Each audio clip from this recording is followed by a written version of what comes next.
passe, chaque minute, chaque heure, je réalise davantage combien sa présence est vraiment indispensable. Comment sa présence, je la veux, je la désire. J'ai réalisé une chose, frères et sœurs. Une seule personne qui ne peut jamais décevoir, c'est Dieu. Autant que l'homme est, autant qu'il peut avoir des belles paroles, autant l'homme peut te dire des belles choses, mais l'homme finira toujours par décevoir. Mais lorsque tu t'appuies, tu t'accroches et tu te confies vraiment à ce Dieu, laisse-moi te dire, même si les hommes te déçoivent, tu ne seras jamais dans la confusion, parce qu'il sera toujours là avec toi. Vraiment. Et chaque jour qui passe, je désire le connaître encore plus. Je désire aller encore plus dans les profondeurs de Dieu. On entend des témoignages où l'homme est glorifié, nous voulons fuir ces choses. J'aimerais vraiment que toute la gloire soit rendue à notre Dieu pour tout ce qu'il est, pour tout ce qu'il fait. Et que Dieu me garde de ne jamais voler sa gloire, de ne jamais penser que c'est à cause de nous, c'est à cause de notre propre piété, ou encore de nos prières, ou encore de notre consécration, mais simplement sa grâce et sa grâce seule. Et c'est ça que j'aimerais encore, oui, glorifier, respecter, honorer en ce jour. Permettez-moi, bien-aimé dans le Seigneur, de pouvoir toujours lui donner la première place. Car si nous sommes ici, c'est pour lui. Ce n'est pas pour voir le pasteur, comment il est, comment il parle, quel sera le message d'aujourd'hui. Tout ça, c'est secondaire. C'est d'abord sa présence. C'est d'abord sa présence. Et ma prière est que ce lieu, que nos vies, constamment, au-delà de ces 4 murs, que nos vies soient vraiment imprégnées de sa présence. Alléluia. Alléluia. Il m'arrive ces derniers temps, depuis pratiquement plus de 2 semaines, que j'arrive même pas souvent à trouver sommeil les nuits. Toutes les nuits pratiquement sont agitées, où je sens dans mon cœur que Dieu veut que je l'adore. Dieu veut que je l'adore, simplement. Tu l'adores. Tu es là, couché, prosterné. Je suis allé à Strasbourg le jeudi. Nous avons fait le séminaire. Dieu nous a puissamment visités, vraiment puissamment. Bénissons vraiment le nom du Seigneur. Et je rentre à l'hôtel toute la nuit jusqu'à 6 heures du matin. Je suis resté que dans l'adoration, contempler sa présence. Et plus ça va, j'ai envie de pleurer parce que je me rends compte que tout est vanité. Que c'est sa présence. Que c'est sa présence, frère. Je t'en supplie, ne passe pas à côté de sa présence. Ne compte pas sur quelqu'un, compte sur Dieu. Cherche Dieu vraiment. On est dans un temps où les hommes ne veulent plus de Dieu. On veut les hommes de Dieu, mais on ne veut plus Dieu. Je ne suis rien, poussière. Demain, je peux mourir, je partirai. Mais ce Dieu-là, c'est l'héritage éternel. Qu'il ne le soit jamais. Ce Dieu fidèle, glorieux, celui que tu dois aimer, celui que tu dois chercher. C'est sa présence. Bien-aimé, tout ce que nous faisons, ce n'est que vanité. Tout finira, tout passera. Qu'est-ce que nous deviendrons dans l'éternité? Mais moi, j'aimerais aller avec lui. J'aimerais être avec lui. J'aimerais vivre avec lui. J'aimerais simplement sa présence. Et simplement sa présence.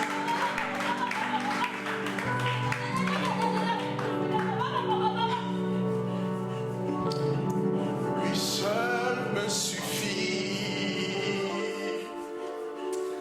Lui seul est tout pour moi. Oh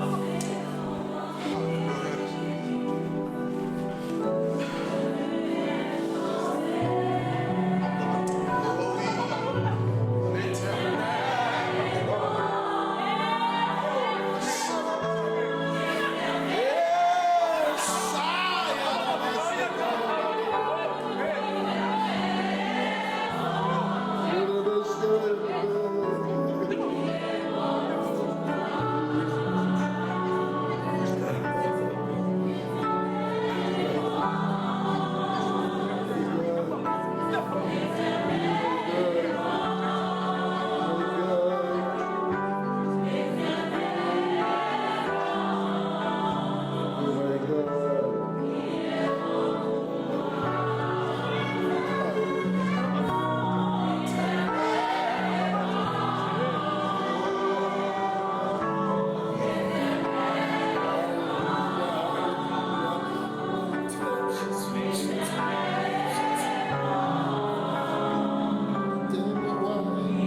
vite dans le livre de Psaume, chapitre 84.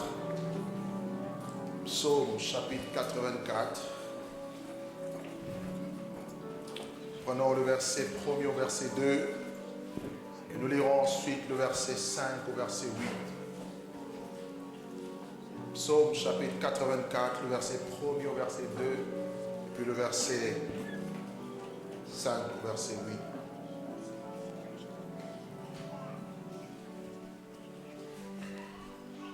Au chef des chants sur la guitare et fils de Corée, psaume. Que tes demeures sont aimables, Éternel des armées. Le verset 5 il dit, heureux ceux qui habitent ta maison et ils peuvent te célébrer encore. Heureux ceux qui placent en toi leur appui et ils trouvent dans leur cœur des chemins tout tracés. Et ils traversent, lorsqu'ils traversent la vallée de Baca, il la transforme en un lieu plein de sources. Et la pluie la couvre aussi de bénédictions. Et leur force augmente en marchant. Et ils se présentent devant Dieu à Sion. Amen. Amen. Le thème de ma prédication ce matin s'intitule la vallée de Baca se transforme en source d'eau vive. Amen. Ou encore en source de bénédiction. La vallée de Baca se transforme en source de bénédiction. Je ne serai pas long. Dieu m'a mis à cœur ce message pour parler à une personne. Et j'ai été tourmenté depuis quelque temps. Et ce message n'arrêtait pas de tourmenter mon esprit. Pas dans un mauvais sens, bien sûr. J'avais comme un fardeau. Et je crois que Dieu veut parler à une personne. Parce que ce message m'a édifié moi-même. Et je crois que ça va édifier quelqu'un ce matin. Alléluia. Donc ce matin, je parlerai de la vallée de Baca. Aide-moi à dire à ton voisin, la vallée de Baca. Dis-le lui avec assurance, la vallée de Baca. Non, dis-le lui troisième fois, comme ça va bien rester. La vallée de Baca. Dis cette vallée va se transformer aujourd'hui, pas demain, en source de bénédiction. Je dis aujourd'hui, la vallée de Baca va se transformer en source de bénédiction. Alléluia. On va comprendre tout à l'heure. Alors ceci, c'est un psaume. Un psaume des fils de Corée. Vous allez voir dans le livre de psaumes, il y a au moins 150 psaumes qui ont été écrits par au moins 4 personnes. Premièrement, David qui a écrit beaucoup de psaumes. Et ensuite, nous voyons les fils de Corée. Nous voyons Asaph. Et nous voyons aussi Moïse qui a écrit aussi des psaumes. C'est quoi un psaume? Quand on parle de psaume, par définition, c'est un texte d'abord poétique qui est composé de versets. Un psaume, c'est un texte poétique composé de versets. Quand on parle de psaume, on voit des cantiques. Un psaume, c'est un cantique. Un psaume, c'est un chant religieux. Un psaume est toujours accompagné. Accompagné de quoi? Accompagné de la musique. Quand on parle des psaumes, tous ceux qui chantaient, tous ceux qui écrivent les psaumes, c'était l'expression de leur cœur, ce qu'ils étaient en train de vivre, les situations qu'ils étaient en train de traverser. Ça pouvait être des moments de joie, des moments de gaieté, des moments de félicité. Quand par exemple il est écrit dans Psaume au chapitre 150, il est dit que tous ceux qui respirent louent le nom de l'Éternel. On le loue avec quoi? On le loue avec nos mains, on le loue avec nos pieds, on le loue avec les instruments, on le loue avec les cymbales retentissantes, on le loue avec la guitare, on le loue avec, je ne sais pas, le chant. Tout ce qui est en nous loue l'Éternel. Et il faut savoir que dans ce cas, même si toi, un homme, tu refuses de louer Dieu, sache que même les oiseaux du ciel adorent ce Dieu. Alors je ne vais pas laisser ce beau privilège aux animaux pour adorer le Dieu que je suis censé moi adorer. C'est la raison pour laquelle tu dois à partir d'aujourd'hui changer de statut. Tu dois devenir un adorateur. Tu dois devenir quelqu'un qui loue l'Éternel. Oh, je n'entends pas ta voix. Vous savez, la manière de louer Dieu, c'est avec nos voix, mais c'est aussi avec nos mains. Lorsqu'on acclame, on loue aussi Dieu. Écoutez. Aujourd'hui, la religion veut nous faire croire que lorsqu'on acclame, il y a trop de bruit, Dieu, ça les gêne. C'est vous qui êtes gênés, mais pas Dieu. Parce que quand je lis ma Bible, la plupart des instruments, vous allez voir, on nous parle des cymbales. Et le cymbale, ça fait du bruit. Donne-moi un peu le truc là. Donne-moi la baguette, elle est où? Lorsqu'on loue Dieu, c'est comme ça, bien aimé. Lorsqu'on tape comme ça fait du bruit à vos oreilles. Et ça glorifie Dieu.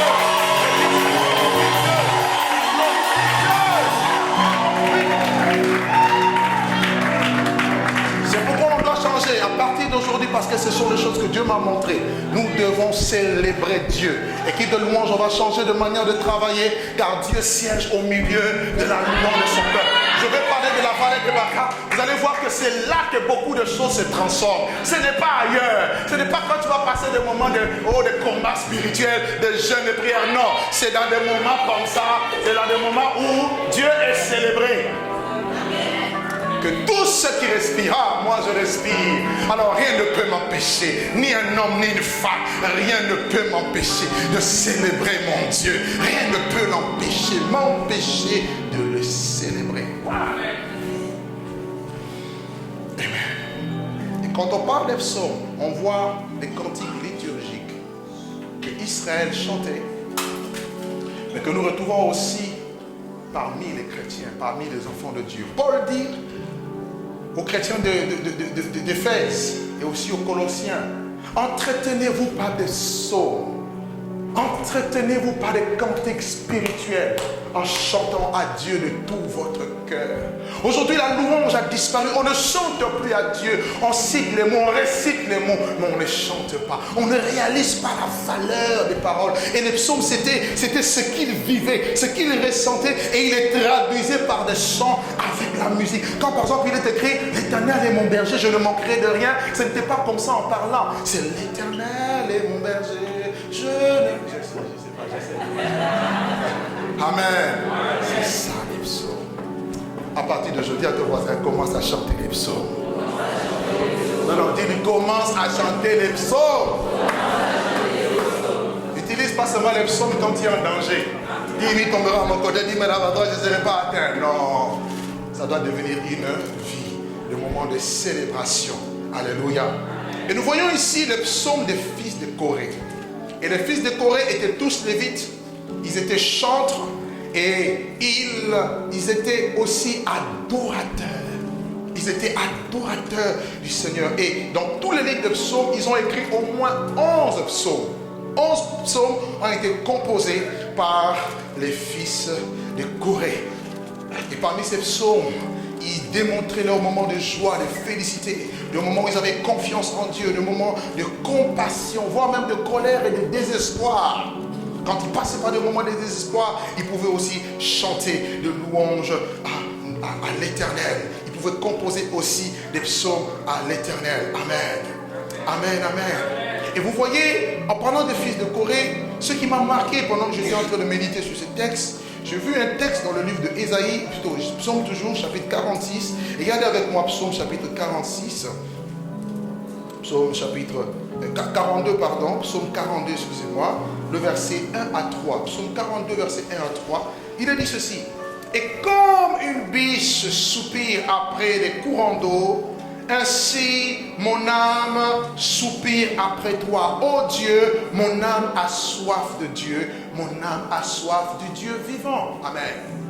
Donc, ils soupiraient, ils désiraient, ils avaient soif de Dieu. Vous savez, lorsqu'on a soif, on a envie. Lorsqu'on a soif, on désire. Lorsqu'on a soif, on ne te pousse pas. Or, aujourd'hui, les chrétiens, on doit les pousser même à adorer Dieu. Il n'y a plus la soif, il y a un problème quelque part. Les personnes qui sont appelées à transformer la vallée de Baca, ce sont d'abord les adorateurs. Et laissez-moi vous dire, Dieu veut que tu sois un peuple d'adorateurs. Dieu ne veut pas seulement que tu sois un chrétien, mais il veut que tu sois un peuple d'adorateurs. Car Jésus l'a dit, l'heure vient et elle est déjà venue où les vrais adorateurs adoreront le Père en esprit et en vérité. Ce sont là les adorateurs que le Père cherche.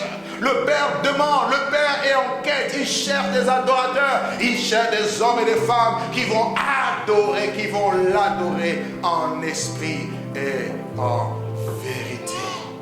Alléluia. Les fils de Corée sont des passionnés du Seigneur. Les fils de Corée sont des assoiffés de la présence de Dieu. Leur âme languit après la présence de Dieu. Leur âme soupire. Ils cherchent Dieu. Ils cherchent la proximité avec Dieu. Ils cherchent d'être le plus près, le plus proche possible de Dieu que d'autres choses. Ça, c'est la caractéristique des fils de Corée. Alléluia.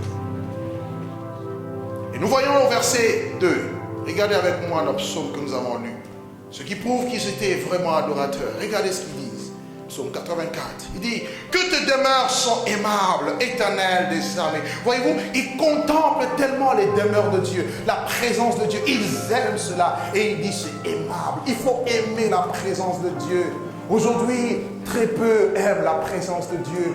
Aujourd'hui, il y a tout ce que le diable met tout un stratagème en place pour nous empêcher de nous retrouver dans la présence de Dieu. Mais je vais dire à une personne, c'est le meilleur endroit que vous ne pouvez trouver nulle part ailleurs. D'ailleurs, dans ce même texte, il dira plus loin qu'un jour dans tes parvis vaut mieux que 1000 ailleurs. Où veux-tu séjourner? Où veux-tu demeurer? Moi, j'aimerais demeurer dans sa présence. Alléluia. Alléluia. Et bien aimé, et lorsqu'on voit les demeures de Dieu, lorsqu'on voit cette présence de Dieu, on voit cette gloire de Dieu. Et sachez qu'à cette époque, au temps de la loi, la présence de Dieu se retrouvait uniquement dans le temple, à Jérusalem. Pourquoi? Parce que c'est dans le temple qu'il y avait un lieu qu'on appelait le Saint de Saints, ou encore le lieu très saint, et c'est là que se trouvait l'arche. Et l'arche était une représentation de la gloire de Dieu, de la puissance de Dieu, de la Shekinah de Dieu. Et dans l'arche, il y avait toute une nuée. Il y avait une nuée qui recouvrait le lieu très saint. Au point où personne ne pouvait entrer comme il voulait ou sortir comme il voulait. Il fallait être qualifié pour entrer dans le lieu saint, dans le lieu très saint. Comme Aaron, le souverain sacrificateur, il y avait tout un protocole qui était mis en place. Un habillement qui devait avoir, il devait être revêtu d'une onction, d'une marque spéciale qui le qualifiait d'entrer dans le lieu saint, et très saint plutôt, et c'est là qu'il pouvait voir la nuée de Dieu. Bien aimé, il fallait aller à Jérusalem à l'époque. Or, en Israël, les gens habitaient toutes les régions, et pour se rendre à Jérusalem, il y avait un chemin obligatoire par lequel on devait passer. Et ce chemin-là qu'on appelle la vallée de Baca. Est-ce que je suis clair? Pour aller jusqu'à Jérusalem, il fallait passer par la vallée de Baca. Alors, qu'est-ce que la vallée de Baca? Pour ceux qui notent, la vallée, déjà une vallée c'est quoi? Une vallée, c'est un endroit qui est bas. C'est un endroit qui est entre deux collines ou encore deux montagnes. Okay. Entre deux montagnes, ce creux-là, c'est ce qu'on appelle la vallée. Et comme je le disais tantôt, sur le plan géographique, si nous considérons la situation géographique de la vallée de Baca se trouvait à tout près de Jérusalem. Il fallait y passer. Tous les pèlerins passaient par là avant d'entrer dans le temple, avant d'aller adorer Dieu. C'était comme un lieu de transition, un passage obligatoire pour atteindre Jérusalem. Tu ne peux pas aller à Jérusalem, tu ne peux pas entrer dans le lieu saint, tu ne peux pas venir adorer Dieu sans passer par la vallée de Baca. Et deuxièmement, sur le plan littéral, ou encore, que signifie Baca? Quand on parle de la vallée de Baca, cela signifie quoi? Pour ceux qui notent, Baca signifie pleurs. Baca veut dire pleurs. Baka veut dire lamentation. Baka veut dire larmes. Il fallait passer par la vallée de pleurs. Il fallait passer par la vallée de larmes. Il fallait passer par la vallée de lamentation avant d'atteindre son objectif, avant de voir Dieu face à face. Alléluia. Et la vallée de Baka n'était pas un lieu bon, car personne n'aime pleurer, car personne n'aime passer par des moments difficiles. La vallée de Baka symbolise les épreuves dans lesquelles toi et moi nous pouvons nous retrouver en tant qu'enfants de Dieu. Laissez-moi vous dire, si vous êtes enfants de Dieu, sachez que les épreuves aussi existent. Quand vous vivez les épreuves, cela ne veut pas dire que Dieu vous a abandonné. Bien aimé, non. Les moments d'épreuve existent, les moments de lamentation, les moments de pleurs, les moments où tu es là, tu ne comprends rien de tout ce qui t'arrive. Un moment où tu es adorateur, mais des situations difficiles quand même t'arrivent. Un moment où, même si tu es spirituel, un homme ou une femme spirituelle, tu vis des épreuves, tu vis des moments difficiles. Ça s'appelle la vallée de Baka. Aujourd'hui, beaucoup de personnes, beaucoup de chrétiens, beaucoup d'enfants de Dieu ne veulent plus entendre parler des épreuves. Mais laissez-moi aujourd'hui dire que les épreuves sont normales dans la vie de croyants. Si nous sommes enfants de Dieu, nous passerons par les épreuves. Il y a des moments où nous subirons, nous ressentirons des épreuves. Mais lorsque vous passez par là, ayez en vous cette pensée que vous n'êtes pas seul. Même dans la vallée de Baka, Dieu est avec vous. La vallée de Baka. La vallée de Baka est un lieu vide, un lieu misérable. Un lieu où on se retrouve dans le malheur. Un lieu où on est au bas de l'échelle. Tu te sens tellement bas. Tu n'arrives pas à te relever. Tout est difficile. Tu ne comprends pas ce qui t'arrive. Ça, c'est la vallée de Baka. Alléluia. Et j'aimerais dire à une personne ce matin, ne sois pas effrayé de passer par la vallée de Baka. Laissez-moi dire à une personne, tu n'échapperas pas à la vallée de Baka. Si tu es un vrai enfant de Dieu, que tu ne veuilles pas, tu passeras par la vallée de Baka. Mais une chose est sûre, tu ne vas pas rester dans la vallée de Baka. Une chose est sûre, dans Baka, on ne s'assoit pas. Dans Baka, on traverse. Quelqu'un ne m'a pas compris. Je suis venu dire à une personne, même si les épreuves sont dures, ce n'est pas éternel, ce n'est que passager. Je suis des passages, je suis un pèlerin, je suis un voyageur. Je vais vers ma destinée, je vais vers ma destinée prophétique. Je vais rentrer dans les promesses que Dieu m'a faites. Oui, la vallée de Baka, c'est un lieu de transition, c'est un lieu de passage, c'est un lieu où tu peux pleurer, mais tu ne pleureras pas toujours. Je suis venu dire à un enfant de Dieu, tu vas traverser Baka. La vallée de Baka, c'est un moment où tu passes, un temps où tu passes de moments difficiles, de moments peut-être d'abandon, de moments de rejet, de moments où peut-être que quelqu'un t'a brisé le cœur, de moments où tu as été certainement trahi par quelqu'un, de moments où tu travailles, tu fournis des efforts, mais tu ne vois pas les résultats. Il y a comme un semblant d'échec. Oh, si tu es dans cette situation ce matin, l'Esprit de Dieu m'a dit de te dire que tu vas traverser. Alléluia. Sur le plan moral, tu souffres. Sur le plan moral, personne n'arrive à comprendre ou à mesurer la profondeur de ta douleur. Comme Jérémie pouvait dire, pourquoi ma souffrance est-elle douloureuse? Est-elle si profonde? Mais laisse-moi te dire, même si personne n'arrive à mesurer le poids de ta souffrance que tu ressens dans le cœur, Dieu connaît ton cœur, Dieu mesure ton cœur. Dieu sait que cette souffrance, ce n'est pas pour ta mort, mais cette souffrance, c'est pour t'amener quelque part. À Baka, on ne s'assied pas, mais à Baka, on traverse. Et je voudrais dire à l'église ce matin que tu vas traverser avec succès la vallée de Baka. Seigneur, je ne comprends pas qu'est-ce qui m'arrive. J'ai l'impression que rien ne va dans ma vie. Seigneur, regarde cette maladie qui dure. Je n'ai toujours pas de guérison. Seigneur, Seigneur, Seigneur, je n'ai pas d'enfant. Seigneur, je n'ai pas de mariage. Seigneur, je n'ai pas ceci. Seigneur, je n'ai pas ça. Seigneur, Seigneur. C'est la vallée de Baca. Y a-t-il des gens qui se retrouvent dans la vallée de Baca? Moi, je sais que je suis dans la vallée de Baca.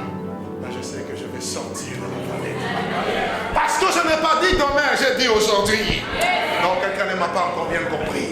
J'ai dit quelqu'un ne m'a pas encore bien compris. Je dis aujourd'hui et non demain. Ce n'est pas demain. Je ne parle pas de demain. Je parle d'aujourd'hui. Parce que si c'était demain, j'allais parler de ce message demain. Mais ça concerne aujourd'hui. Ça me concerne maintenant. Mais Dieu me dit qu'il va mettre fin à ma souffrance. La vallée de Baca représente aussi ce que David dit, ou David exprime dans Psaume 23 comme la vallée de l'ombre de la mort.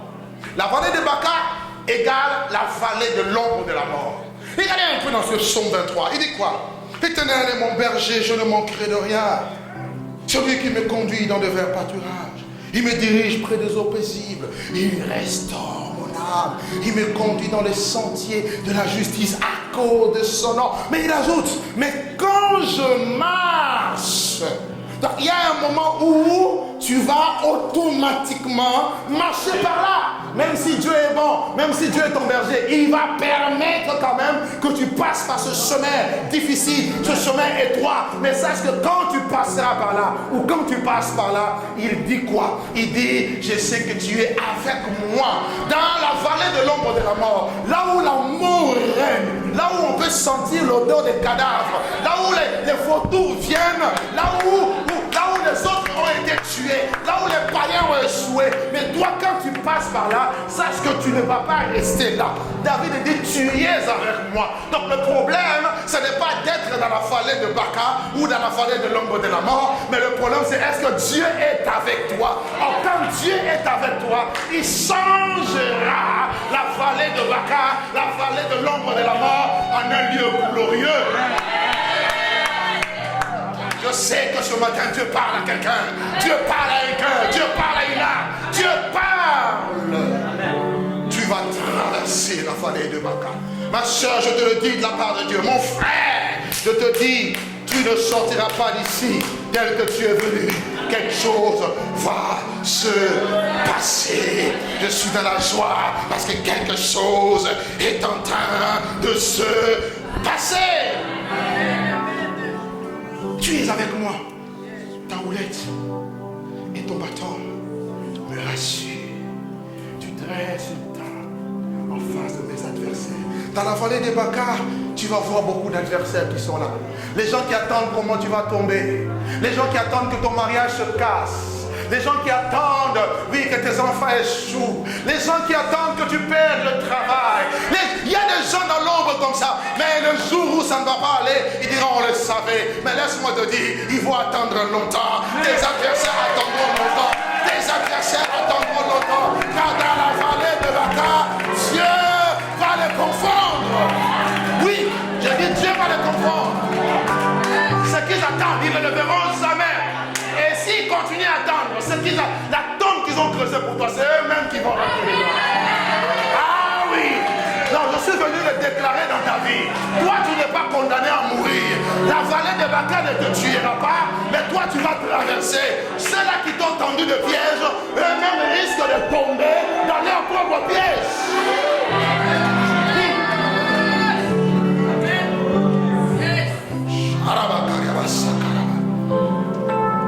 L'ombre de la mort, où tu as l'impression que c'est fini. Comme David pouvait dire, les gens pouvaient lui dire, mais il n'a plus de salut pour lui en Dieu. Les gens disent, c'est fini pour toi, tu ne t'en sortiras plus, c'est fini. Tu as dépassé l'âge de te marier, oh c'est fini. Toi tu n'auras plus d'enfants, oh c'est fini. Oh, mais je connais quelqu'un, notre mère spirituelle, notre mère dans la foi, qui s'appelle Sarah, nom qui signifie princesse. Dans sa vieillesse, ça mangeait le ventre à gonfler. Ah, je suis venu dire à quelqu'un, même si on t'a déclaré ménopause, Jésus va mettre une pause à la ménopause. J'ai dit, Jésus va mettre une pause à la ménopause. La vallée de Baca sera transformée.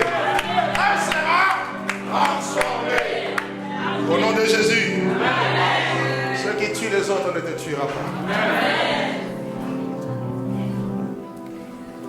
Aide-moi à dire à ton voisin la vallée de Baca. Dis-lui encore la vallée de Baca. Le passage obligatoire avant d'aller dans Canaan. Passage obligatoire avant de toucher ta promesse. Avant de toucher ta bénédiction.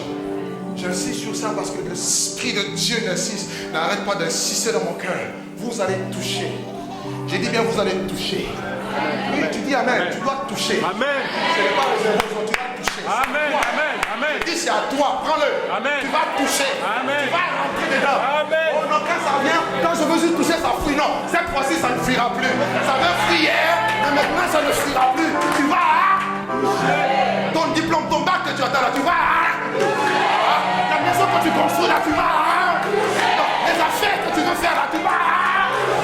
Non. Le business qui t'attend, tu vas. Ça ne sera plus de blablabla. Ça ne sera plus de blablabla. Ça sera la démonstration de la puissance de Dieu. La vallée de Baca. Oh, je n'ai pas d'argent pour me marier. Qui t'a dit pour se marier, il faut l'argent? Il y a besoin de Dieu. Dieu donne le tout. Il est le pourvoyeur. Ah, j'aime la vallée de Baca. Car dans la vallée de Baca, les choses difficiles deviennent faciles. Il y a encore la vallée de Baca. Je vais dire ce matin, encourage mon peuple. La vallée de Baca, tu vas y sortir victorieuse. Amen. Baca veut dire pleurs. Mais regardez avec moi le verset 7. La Bible dit, lorsqu'il traverse la vallée de Baca, c'est-à-dire les fils de Corée, les adorateurs, ils font quoi? Ils la transforment en un lieu plein de sources. Et la pluie couvre aussi de bénédictions. Donc la vallée de Baca doit se transformer en source de bénédiction. Or, le mot bénédiction dans l'hébreu, c'est Beraka. Donc, ton Baca va devenir Beraka. Non, tu n'as pas encore bien compris. Je dis, ton Baca doit devenir Beraka. Beraka veut dire quoi? Est-ce que vous savez que notre Dieu, c'est un Dieu de bénédiction? Si, c'est un Dieu de bénédiction. Il est béni. Vous avez vu notre Dieu maudit? Non, il est béni. Il est béni. Donc, parce qu'il est béni, sache qu'il dispose aussi cela pour toi. Amen. Bien-aimés dans le Seigneur, dans la Bible, nous voyons beaucoup de personnes qui sont passées par des moments de pleurs, de larmes. Je vais toucher rapidement deux exemples. Dans Psaume 42, verset 4, David dit, « Mes larmes sont devenues ma nourriture jour et nuit, pendant qu'on me dit sans cesse, où est ton Dieu ?» David était donc accablé par des problèmes. Le royaume qui dirigeait était déstabilisé. Son propre fils Absalom, s'était révolté contre lui. Il a commencé à mortifier son âme. David pleurait. Vous imaginez quelqu'un qui dit que les larmes deviennent sa nourriture matin et soir. Cela veut dire quand il se lève le matin, il pleure. Son petit déjeuner, c'est des larmes. À midi, son déjeuner, c'est des larmes. Le soir, son dîner, c'est des larmes. C'était la vie de David. Il a connu des moments de larmes. Il a connu des moments de pleurs. Il a connu des moments où il a fondu en larmes. Mais cela n'était pas éternel. Les gens pouvaient dire de lui, mais où est son Dieu? Où est son Dieu? Elle prie, regardez-la, elle prie. Elle nous dit toujours qu'elle prie. Mais on ne voit rien. Je suis Nabaka. Et David dira, oui, c'est toi qui es ma gloire. Et c'est toi qui relèves ma tête. Un temps vient où Dieu va relever ta tête. Il va sortir ta tête de l'eau et il va le placer au-dessus. Et tout le monde verra que toi, tu es choisi de Dieu. Que toi, tu es un adorateur, une adoratrice. Bien aimé, la situation va changer. Alléluia. Alléluia. Aujourd'hui, tu dois sécher tes larmes. Dans 1 Samuel chapitre 30, verset 1 à 6, si vous lisez 1 Samuel 30, verset 1 à 6, nous voyons aussi David passer par des moments très très durs. Et regardez juste le verset 4 avec moi. De 1 Samuel 30, il est dit, alors David et le peuple qui était avec lui élevèrent la voix et ils pleurèrent jusqu'à ce qu'ils n'eussent plus de force de pleurer. David avait tout perdu. L'ennemi était venu et il a brûlé la ville où il était. Ils ont pris ses femmes, il a pris tous les biens qu'il avait. Et les gens qui étaient avec lui, leurs biens ont été également pillés. David se retrouve seul. David, avec ces gens, la Bible dit, il commence à pleurer. Bien-aimé, il arrive au moment où tu pleures. Dieu n'est pas contre le fait que tu pleures, mais Dieu est contre le fait que tu continues à pleurer. Quelqu'un a compris? Tu peux pleurer, mais ne continue pas toujours de pleurer. Il faut un jour que les choses changent. Car il y a un temps pour tout. Il y a un temps pour pleurer, il y a aussi un temps pour rire. Et je suis venu inaugurer le temps des rires.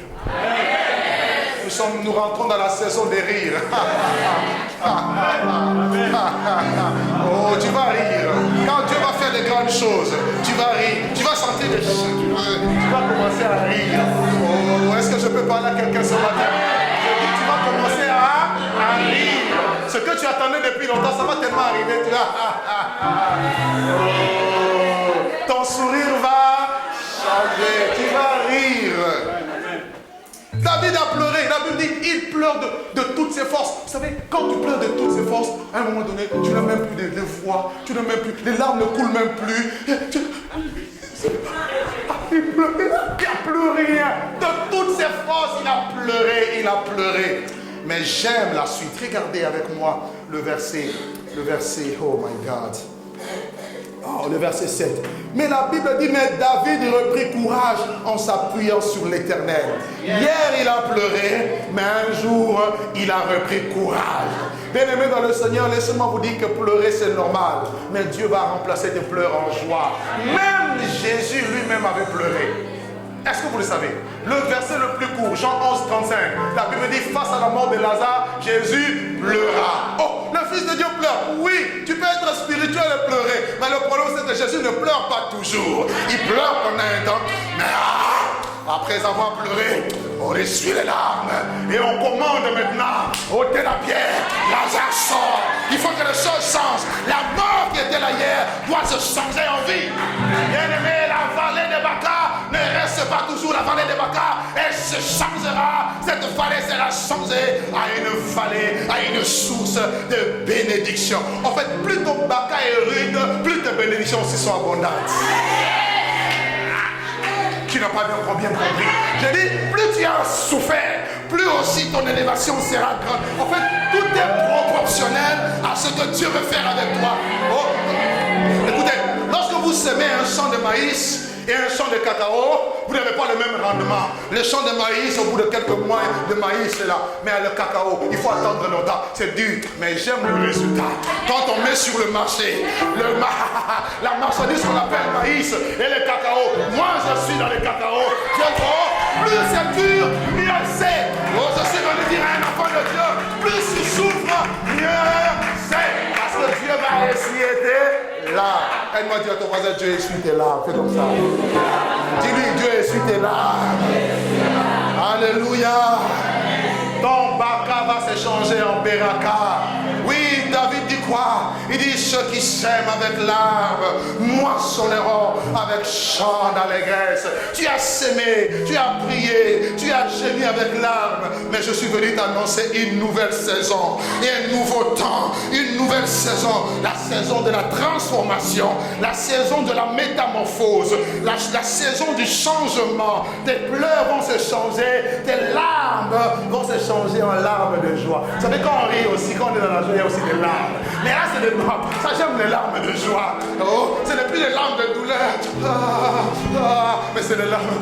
L'Éternel a fait pour nous des grandes choses. Et nous sommes dans la joie. L'Éternel est bon. Louez l'Éternel, car sa miséricorde dure à toujours. Alléluia. Je disais Alléluia. Louez l'Éternel, car sa miséricorde dure à toujours.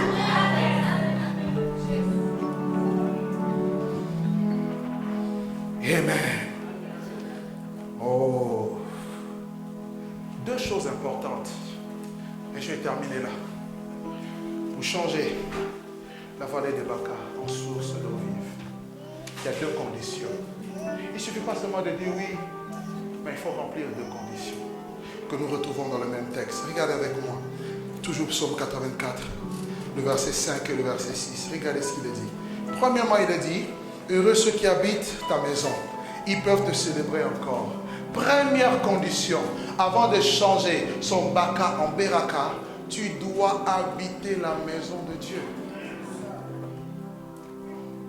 Tu ne changeras jamais ton baka en beraka tant que tu es loin de la maison de Dieu. Ce sera impossible. Car loin de Dieu, c'est la débauche. Loin de Dieu, c'est la misère. Mais lorsque tu demeures dans la maison de Dieu, c'est quoi la maison de Dieu? C'est Bethel. La maison de Dieu, c'est là où Dieu demeure. C'est la porte des cieux.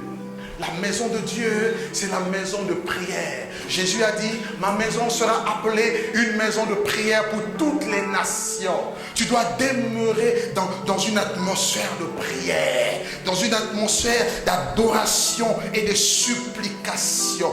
Oui, tu dois choisir ce moment. Tu dois amplifier ton intimité avec Dieu. Bien-aimé, lorsque tu demeures dans la maison de Dieu, là où sa gloire se manifeste, le lieu où Dieu vient exaucer tes prières, le lieu où il y a une rencontre entre la divinité et l'humanité, ton cœur se lève vers Dieu et Dieu descend et quelque part dans le ciel, vous vous croisez et là le miracle arrive. Bien aimé, quand je parle de la transformation, je vois le miracle. Et ce miracle ne viendra pas aussi longtemps que tu seras loin de la maison de Dieu. Alors approche-toi dans la maison de Dieu.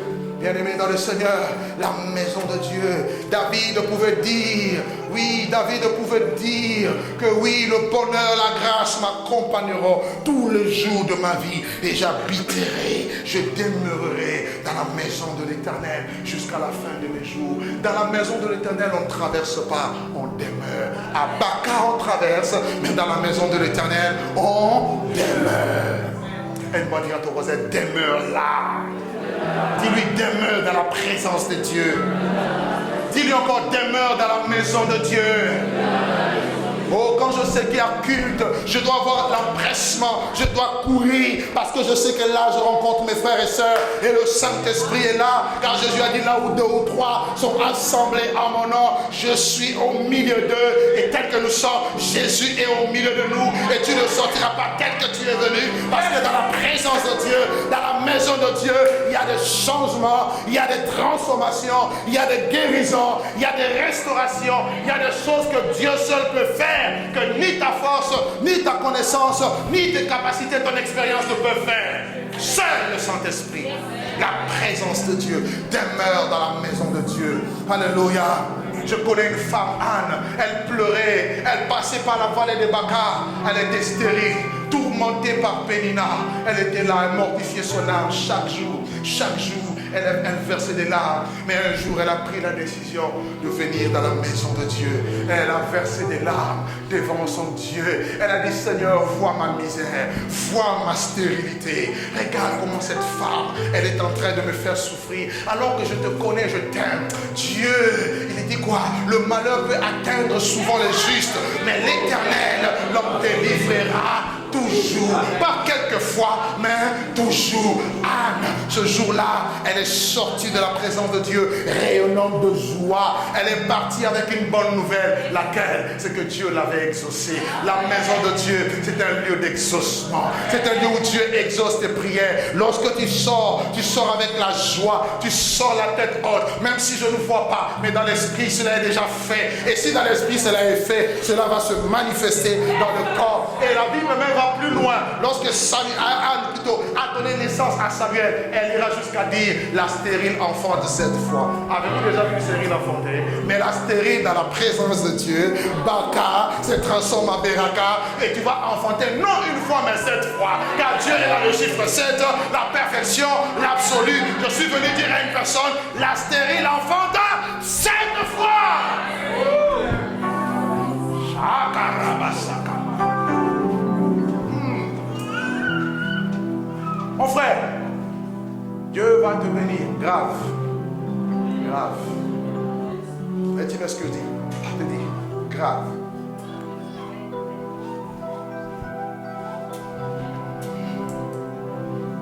Dans la vallée de Baka, lorsque tu traverses par la vallée des Baca,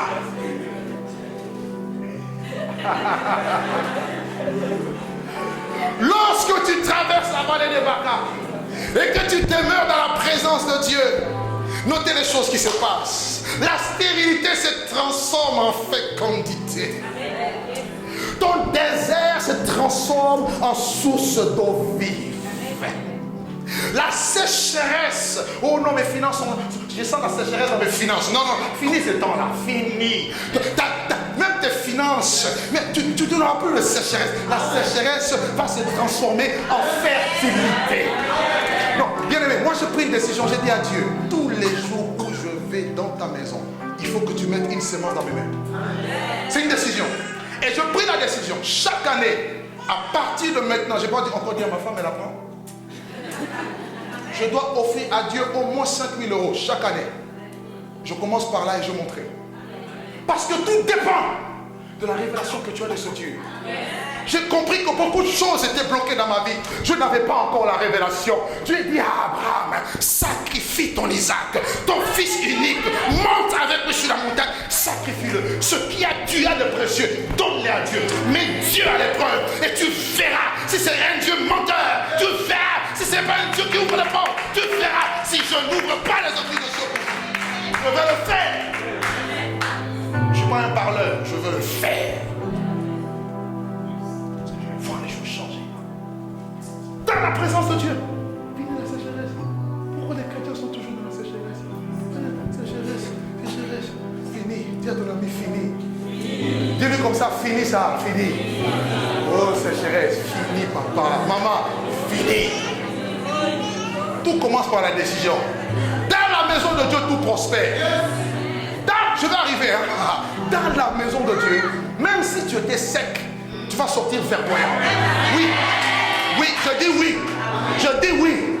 Non, la sécheresse, c'est la sorcellerie. Non, quel esprit sorcier? D'où viens-tu sorcier pour amener la sécheresse dans la vie d'une fille de Dieu, d'un fils de Dieu, racheté par le sang de Jésus? Dans la maison de Dieu, Baka se transforme en Beraka. La pauvreté se transforme en abondance. Ta faiblesse se transforme en force. Oh, je suis toujours faible. Toi, tu es comme Kobo est fatigué. Tu marches au ralenti, pire qu'un caméléon. Ceux qui se confient en l'Éternel renouvellent leur force. Ils marchent sans se fatiguer et ils courent sans se lasser. Moïse, à 120 ans, il avait la vigueur comme un jeune. Toi, tu es quel âge? Tu n'as même pas 70 ans. Tu dis, ça va frère, c'est la vieillesse, calme. Moi, je dis jusqu'à 120 ans, je n'aurai jamais de canne, mes dents ne tomberont pas, je ne mettrai jamais de couche. Alléluia! Alléluia! Alléluia! Alléluia! Alléluia! Alléluia! Alléluia! Parce que je suis dans la maison de Dieu. Je suis dans la présence de Dieu. Ça va, pasteur? Excusez-moi, j'ai la couche. Non! L'onction de Dieu va te rajeunir.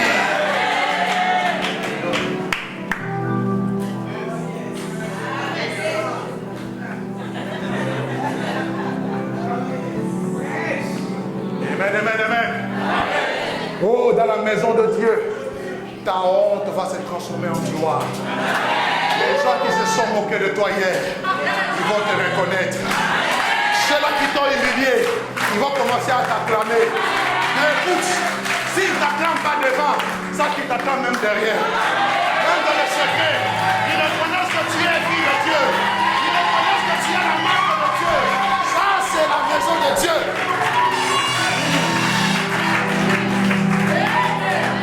Dans la maison de Dieu, ta bassesse se transforme en élévation. Je suis en train de voir les enfants de Dieu qui se lèvent. Vous commencez à avoir des postes d'influence, d'impact. Tu veux quoi? Tu veux directeur? Oh, reçois cela au nom de Jésus. Tu veux quoi? Une promotion? Ah, reçois cela au nom de Jésus. Tu veux quoi? Chef d'entreprise? Ah, reçois. Les gens parce que je suis en train de blaguer, je ne blague pas, je sais qui je suis. Je parais pauvre, mais j'en réussis plusieurs. Tu veux quoi? Les affaires? Tu veux être multimillionnaire? Bobby, allez, tiens-le.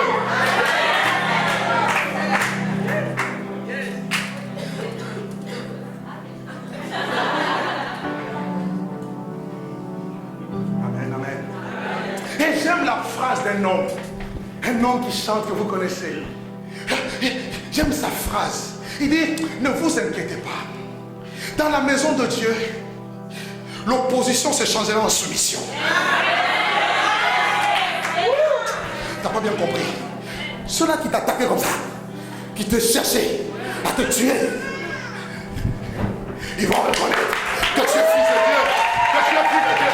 J'ai dit à quelqu'un, l'opposition se changera en soumission. C'est ceux qui t'ont combattu, ils vont venir se soumettre à tes pieds. Ça, c'est la maison de Dieu. Alors pourquoi tu veux demeurer à côté? Moi, je ne veux pas. Dis, je veux rester dans la maison de Dieu. Donc dis avec moi, le bonheur et la grâce m'accompagneront tous les jours de ma vie. Et j'habiterai. Je ne traverserai pas, mais j'habiterai la maison de l'Éternel jusqu'à la fin de nos jours. Ouais, tu peux acclamer ton Dieu très fort. Ça, c'est la parole de Dieu.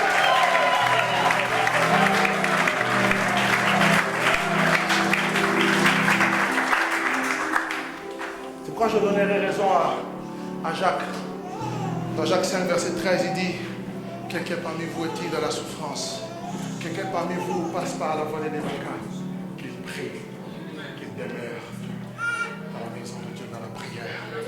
Bien aimé, quelqu'un a dit en anglais, prayers change things. La prière change les choses.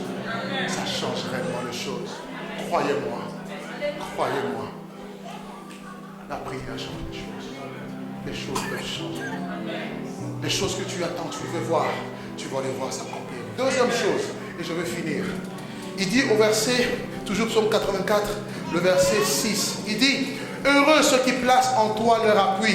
Ils trouvent dans leur cœur de chemin tout tracé. Oh, bien-aimé dans le Seigneur, s'appuyer sur Dieu, c'est quoi? Mettre sa confiance en Dieu. Appuie-toi sur le Seigneur. Ne compte pas sur ta sagesse. Ne compte pas sur tes relations.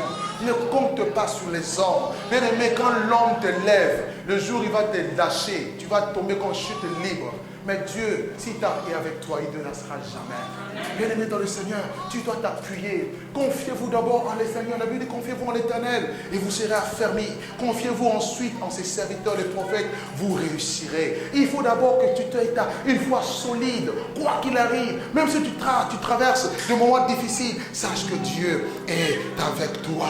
Amen. Amen. Se confier dans la présence de Dieu. Bien-aimé, dans la Bible, dans Nombre chapitre 17, nous voyons à un moment donné, il y a eu un homme du nom de Corée et Dathan et Abiru qui se sont ligués contre Moïse. Ils se sont révoltés contre Moïse et ils ont voulu entrer dans le sacerdoce. Alors, Dieu va les faire périr. Avant que Dieu ne les fasse périr, il va demander à ce que chaque maison des enfants d'Israël, chaque tribu, puisse apporter une verge selon sa tribu. Et Moïse allait prendre ces verges au nombre de 12, près les 12 tribus d'Israël, et les présenter où? Dans la tente d'assignation, c'est là où il y a la présence de Dieu, là où il y a la maison de Dieu. Alors, Dieu avait dit, la personne que moi j'ai choisie, j'ai désignée, son bâton va fleurir. Bien aimé, et c'est exactement ce qui s'est passé. Moïse prend les bâtons. Et la Bible déclare le bâton d'Aaron qui était mis dans la tente d'assignation a fleuri. Un bâton, c'est quelque chose de sec. Très sec. C'est un sceptre très sec. Il n'y a même pas la vie tellement qu'il y a la sécheresse. Mais parce que Aaron avait été choisi, tel que toi tu es choisi pour être dans le sacerdoce non lévitique mais royal. Tu es appelé par Dieu, qualifié par Dieu pour rentrer dans le temple, pour adorer Dieu, pour servir Dieu. C'est-à-dire que Dieu t'a choisi. Même si les gens, plusieurs personnes dans ton travail, chacun a des bâtons, chacun a une autorité, des responsabilités, mais sache que toi, ta responsabilité est différente parce que toi, tu es choisi de Dieu. Est-ce que je parle à une personne? Toi, ton statut est différent parce que tu n'es pas comparable à eux tous. Dieu les appelle des incirconcis. Ils ne sont pas dans la liste de Dieu. Ils ne sont pas le choix de Dieu. Mais toi, tu es le choix de Dieu. Moïse amène le bâton, bien aimé, dans la présence de Dieu. En une nuit, le bâton a fleuri. Le bâton a non seulement poussé des boutons, ça a poussé des fleurs et ça a poussé des amandes. Comment est-ce qu'en un jour, un bâton peut donner non seulement des boutons, des fleurs, mais aussi des amandes, des fruits. Ça, c'est la puissance de Dieu. C'est pour dire quoi? Lorsque tu t'appuies sur Dieu, ne compte plus sur toi. Parce que quand toi tu t'appuies sur Dieu, tu calcules en même temps le temps. Or, si Moïse devait calculer le temps, il pouvait se dire, non, pour qu'un bâton fleurisse, il faut attendre au moins 3 mois. Mais le problème, ce n'est pas le temps. Parce que celui qui est maître des temps et des circonstances, il s'appelle Yahvé. Quand tu t'appuies sur lui, en un jour, je ne parle pas de 2 jours, c'est pourquoi je dis aujourd'hui les choses peuvent changer. Je ne parle pas de 3 mois, je ne parle pas du cycle normal. Dieu n'est pas dans le cycle normal. C'est lui qui a créé le cycle, mais il peut aussi changer le cycle. Jonas, en un jour, Dieu a fait pousser un ricin, et en un jour, le ricin est mort. C'est-à-dire, en un jour, ta situation peut changer.